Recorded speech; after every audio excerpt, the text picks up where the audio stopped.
Hello, welcome back to Stories from the Internet. I'm Monty, and this is a James Saroka video. Yes, Jimi Saroka, aka DJ TALBA. He has a message for a lot of people that he posted 1 or 2 days ago on his new Instagram account that I wanted to share with you guys as well as give my opinion. Now, I will try and run this video in full without interrupting unless there's something super important that I just gotta interrupt the video about. So let's just get into it. Hey, I'm here to talk to you about something quick and important. Homelessness. For the past 6 years, I've been doing YouTube. And on and off, I've been living out of my car and traveling the country and on foot. It depended on the year and the situation. And I have to say, this past year since COVID has been the most difficult. And it provided me with a perspective I didn't have formerly. And that is the understanding of what homelessness is like. It's scary. I had a nice car before, and I have my YouTube channel, but I took a break. I took a couple of months off with my wife to go and explore who we are as a couple and for us to figure out if we're going to spend the rest of our lives together. And that's a lot to figure out in a short time, and we have made our decision to stay together, and in the same token, it's going to be a lifetime of challenges, obviously. YouTube has been a blessing in such a way that I'm learning who I am, but Instagram has been a different animal altogether. And living out on the street without YouTube was hard, but to do it without connection to my social life here on Instagram, it let me know we need each other. Society isn't society if we don't work together. And after COVID, most of us have become rather reserved. And as healthy as that is to protect what we have, it's important to know that the most difficult part is over and it's time to begin to work together again. And a big piece of that are the people that are left to the side. And there's a lot more of us than there were before. And I'm talking about those of us that have a heart and can make a difference with the people that are left to the side. So as you watch this, I invite you to step out of your way and make a difference, a small difference, in the life of someone that is struggling. And you're going to know based on the way they talk to you, whether they're struggling or otherwise. And whether the way you help them is through a wake-up call or a $5 bill, that's up to you to be able to discern the position they're in. And if you have it in your heart to let go of whatever angst and anxiety and anger you may have in your own situation over losses that you may have. And I can relate to those as well. Even living as minimally as I do, there are still lifestyle choices that I had to make when COVID came around that were difficult for me to accept. And I think a lot of us can relate to that. But as we get back to an equilibrium and are able to live our life and know that things are still stable and things are going to remain stable, that we offer a little bit of that stability to someone who it may take a little longer for them to get there. Thank you for being as supportive as you have been over the past 6 years. And I mean including the hard love. And I know that's hard for a lot of people to hear out there, especially in a space that's about sensitivity. Hard love can be sensitivity if someone's over the line. And I appreciate those of you that kept me on the line. And I recommend to those of you out there that if you see someone struggling the way that you saw me struggling, to find a way to do it with sensitivity and effectiveness. And that takes a lot of discernment. And communicate with that person as much as you can. So publicity aside, this is real life, and it may only be a show for you, and that's okay. I'm okay with that. I think that's the point of being on here. It is my real life, and I'm learning how to distance myself and separate that and create an appropriate distance between you and I, for the both of us, because a healthy boundary, it's what we all need. Having that, let's work to permeate that distance every now and again when it is safe and applicable. Thank you for watching. All right, that's it for James Saroka. What James Saroka was saying / is saying sounds great, and a lot of it is true. There's a lot of people who have had problems, issues. There's a lot of homelessness now because of COVID. There's a lot of people without jobs, without homes, without a lot of things. But there's this. James Saroka is a manipulator. He's an e-beggar, and he has a way with words. He's very charming, he's very eloquent, and he knows what to say to you. He's made his rounds through YouTube, through Instagram, through Periscope, etc., etc., etc. In fact, people have done so many videos on him. Repzion, Repzilla, and so many others have done videos on how James Saroka does things, what he does, and he treats talking to other people as a very specific type of interaction. He treats it as if it's a seduction, because when he is interacting with people, he's interacting as if he's seducing them. He's trying to woo people over by using eloquence and his seductive thoughts. He's using his words to elicit a reaction from them. He is using his words to seduce people, not in a sexual manner, but a seduction nonetheless. Many people aren't aware of this. Many people will go through life without being aware of this fact or even think about this fact. But the real seducers, the real people who use their words to seduce others, are conscious about all the interpersonal interactions they are involved in, and they know the importance of every interpersonal communication as a potential seduction. An unconscious person who is not aware will take life as it comes without actively participating in it. But with James, he knows how to do this. He's very charming and eloquent, as I've said. James is a seducer. He sees the world from a different perspective. It's like he never left the bedroom, or the entire world is like a bedroom to him, or a play arena. And if you've seen James Saroka's previous videos, outbursts, all types of spewing things that he says, you know this is true. You see, he finds the world as if it is an arena for him, but not always in a negative connotation. There can be positive connotations to it, but in the case of James Saroka, no. He persuades people, in essence, to seduce them to his opinion or facts, or more specifically, to try and get things out of people, because that's what he does. He is very pleasing to be around because he has great communication skills, which, when it's at one of the highest levels, can actually do a lot of damage. And James Saroka has done a lot of damage in a lot of people's lives, especially with his wife and his buddies and friends that he's used essentially for his own ends and means for these past years that he's been hopping on YouTube, Periscope, Instagram, etc., etc., etc.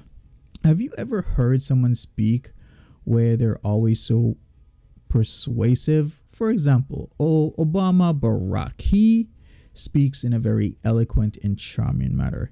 He's very persuasive. That is what I mean. Like, he is a seducer in action. He knows how to communicate his thoughts in a very effective way. And James Saroka is no different in that aspect, and only in that aspect, because James Saroka is a manipulator. He other than that, is nowhere close to or similar to Barack Obama. He knows how to say things. He knows where to say things, why he's saying them, and what to say. It is literally like an art form, an art of communication. So overall, some people coast in life, never really getting this important aspect. But for those that get it, that know that seduction does not stop in the sexual realm and it continues throughout every facet of our lives, then they know how to control, manipulate, and get people to do what they want them to do. Thus, seduction can overall be very healthy and can be a good social phenomenon, both for the seducer and for the seduced. But in terms of James Saroka's case, he's just doing that to manipulate people. He manipulates people well. And when you watch his words, listen to his exact words, watch his actions, he seems like he's a good guy. He's a nice guy in what he was saying. It's very politically correct. It's very charged and full of emotion. But it's really all a manipulation tactic. It's really all for a way for you to like him. And then once you like James Saroka, he starts to manipulate and get what he wants out of you. And if you don't believe me, then I'll show you what the real James Saroka is like. He's like this in real life. Here are some clips to show you exactly what James Saroka is really like. All right. You guys think you're so tough. Let's talk right here, because I'm not being fake. I'm trying to be respectful to healthy people. I will simply sit here and take your shots as you think you're so smart and special and mature that you are the adult in the room, as you drag everyone into the past because you can't handle it. Well, guess what? I will sit in the past with you, and I will pat your butt and coddle you until you're ready to move forward, because I care. It is not my job to answer to someone else gaslighting content that was inappropriate behavior from the past, and then continually bringing it into the future, and then boosting it up to people with more subs just to get it out in the open and try and get more people talking about the negative. So I'm going to let you know that I've changed, but I am here for you, and I will happily take this on if it means that I can heal the people who are taking my past mistakes and hurting people in the present with them. You let me know. Because that stuff did not happen in front of you initially, and someone else putting it in front of you is just their way of hurting you, trying to use me and say that I'm the one that hurt you. So what's up? Bella Luna says, 2 days ago, said Kate wasn't your girlfriend. And she's not. Scotty, with all due respect, you don't deserve my time or attention anymore because you've done nothing but be extremely rude to me since day one. There has not been one thing out of your mouth that has been anything other than foul. I'm moving on from you.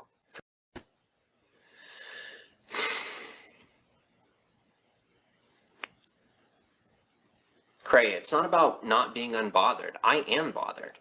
I'm not trying to pretend like I'm unbothered. I'm trying to move on. I am clearly bothered. I'm not trying to hide it. I'm trying to move on. There's nothing to conceal other than the fact that you're hurting my feelings. There's nothing left to conceal. What else is there to conceal?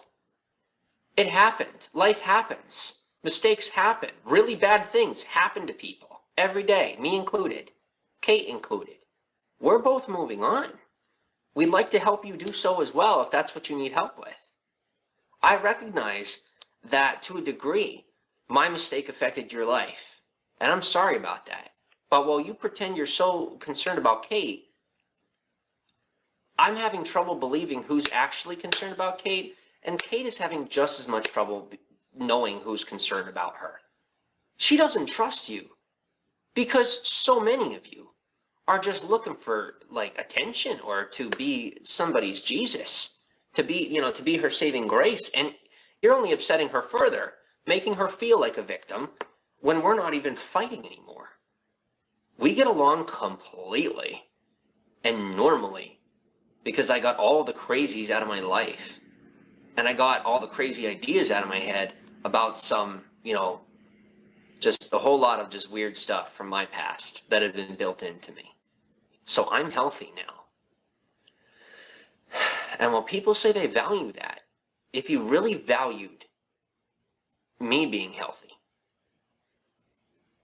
Kate being healthy, you'd realize we're making our own choices and it's our life in our hands. It's not your life to live, and it is your life to view. And it is very unhealthy and entitled and narcissistic to believe that you have a right to control how we live our life. So if you're not the person who's trying to do that, I'm asking you if you will please do us a favor and be a little more polite and concise and clear about your intentions, because your attacks make it very unclear what you're actually trying to do. It is not your fault, anything that happened. It is not your responsibility, anything that happened. It's not necessarily my responsibility to answer to you. The reason I want to is actually because you're hurt.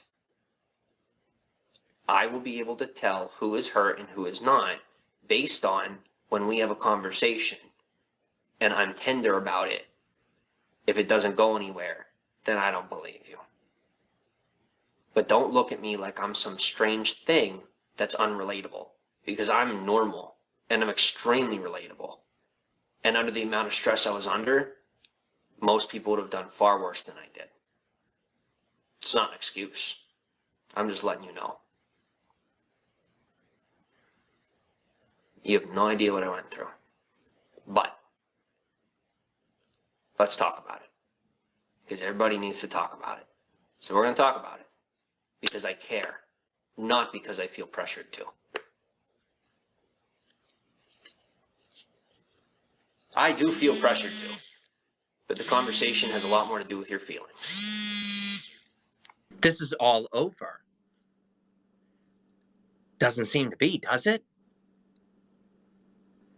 Caitlin, you will sit and wait like I did over and over for... There's 520 comments and 191 people. I'm not reading any of it because I'm talking to you.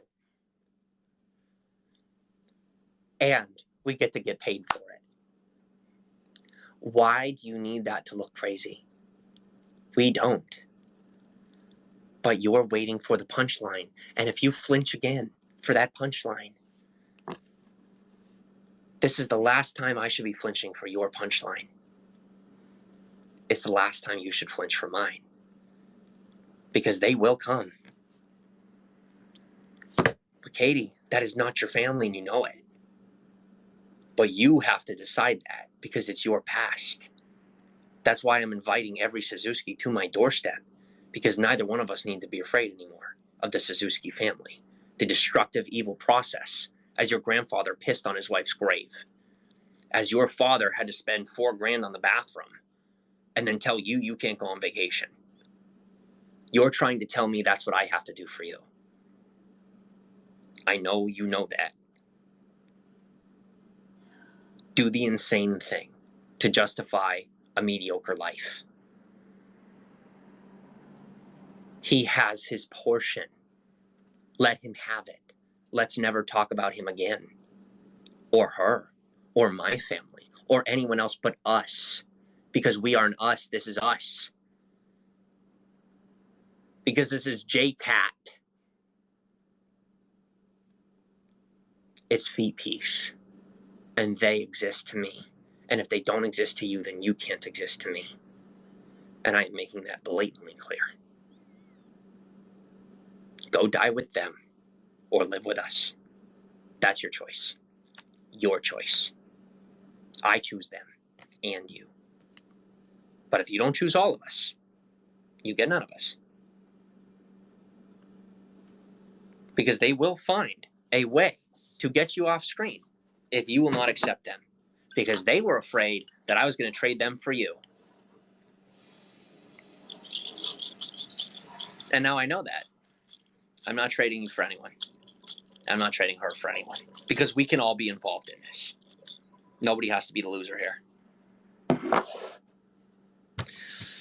I have 568 comments. So while Katie comes to reality and everyone realizes that I'm acting for everyone else's sake and I'm ready to be done acting so that we can enjoy a good life, I have not been acting up until now.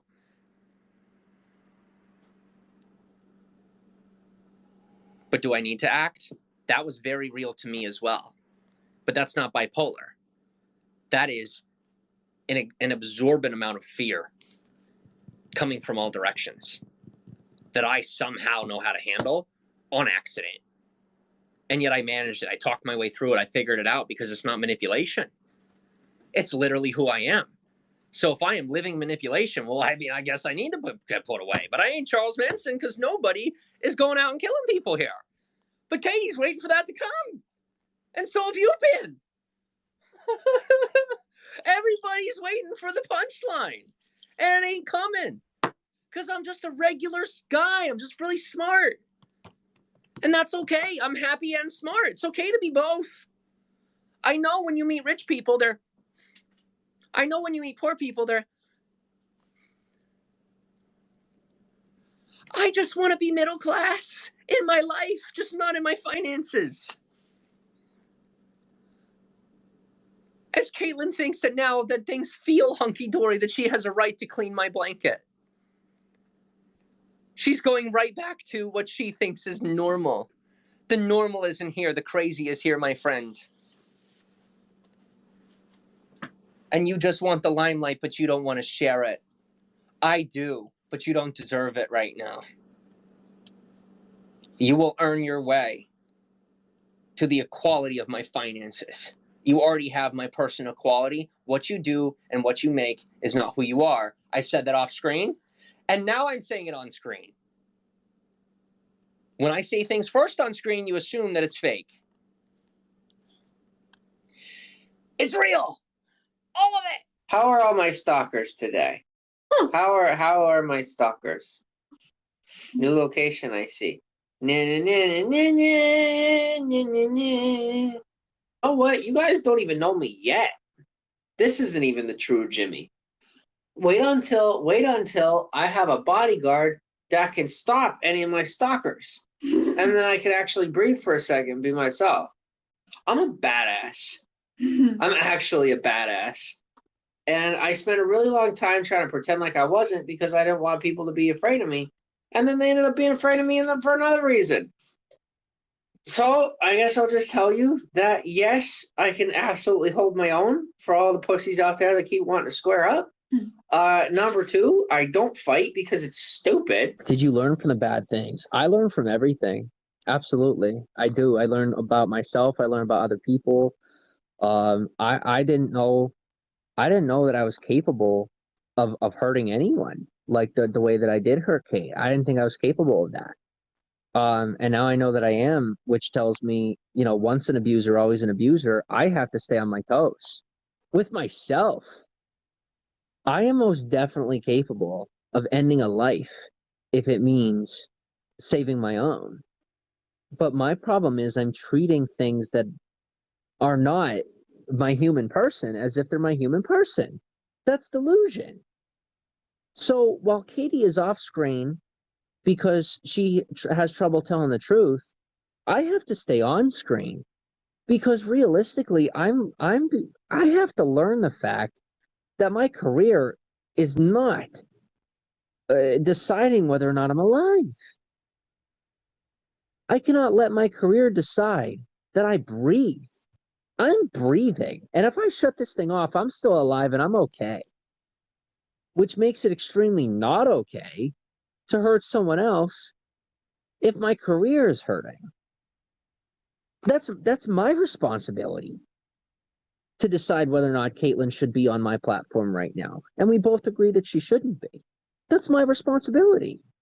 I've had the opportunity of so many responsibilities, and I've neglected most of them because I wanted to hold on to the past. I wanted to run back to church, or I wanted to run back to school, or I wanted to run back to medication, or I wanted to run back to families that aren't even mine, or, including my biological family, because society, I mean, they're at a point where they're such scrambled eggs, there's nothing I could do about it. I tried to reach out to my own sister, and she's trying to use me for content the very next video. And she thought I was dumb enough to believe that. And so for me, I just got to move on, because my biological mom is going to spend the rest of her life trying to find justice for her husband. And she will not admit the fact that I'm sitting here with half a rib cage on one side, and a doctor didn't do that. And on the other hand, I was willing to negate the fact that there was a corrupt judge sitting in the seat, but I don't know. I don't know that half of it. But what I do know is that I'm missing a part of my body. And I refuse to believe anybody but myself. And here's my standpoint, that I can only think something because I don't know. I think that my father abused me, and that I did have some sort of deficiency, and then the doctors accidentally hurt me, and then they tried to cover it up. I think most parts of my mother's story are true. But the problem is, just like Caitlin, up until recently, when I put my foot down and I said, Caitlin, you must let me be responsible for my mistakes. I hit you, and you are still trying to hug me. We hold pinkies. This is the most physical touch that we have right now. What you're seeing, this is the most that you're allowed to see of Kate right now. This is the most physical touch we have right now. We do not have more right now. This is what we have. Because I have broken that trust. She speaks through physical contact. And I not only violated that, but I destroyed the trust that she has in me. She is terrified of me, and she has every right to be, because through her language, I broke our trust. And I know that now. I know that now. And why am I smiling? Because I'm in love, and I finally see just how wrong I was about her, and how wrong I was about myself, because I was willing to believe somebody else about me. I'm a good man. I'm a decent man. I'm a decent man. And people will call me weird for talking to kids when I hit the live stream on TikTok. They'll say I'm a predator. They'll say anything to deface me, and they'll all be wrong. And I'm going to make some mistakes, and I'm going to have to pay for them. But I am never again going to be judged for the decent things I do as a decent human being. Like keeping my commitment with the woman I love, and us working it out together day by day in an extremely rigorous fashion, where we do not hit each other. We do not use harsh words on purpose. We both use them on accident sometimes. We both will be sharp because we're scared and we're trying to figure it out. And yet, day by day, we are growing closer. And I don't know if that looks like that in the long run. I don't know if we're supposed to be together, but I did make a commitment, and I keep my commitments. And I will not break my commitment to Caitlin.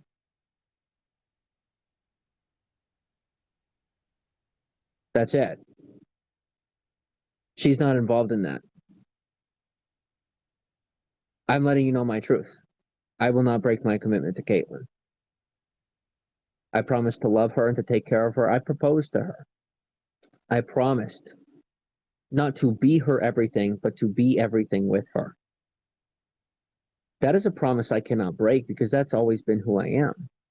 And now that I finally have my other half, the only thing to do is move forward in love and learn how to love better, because I am not a psychopath. I'm not. I'm a guy willing to forgive myself for some really bad things, because I know that there's a lot more at stake if I don't forgive myself.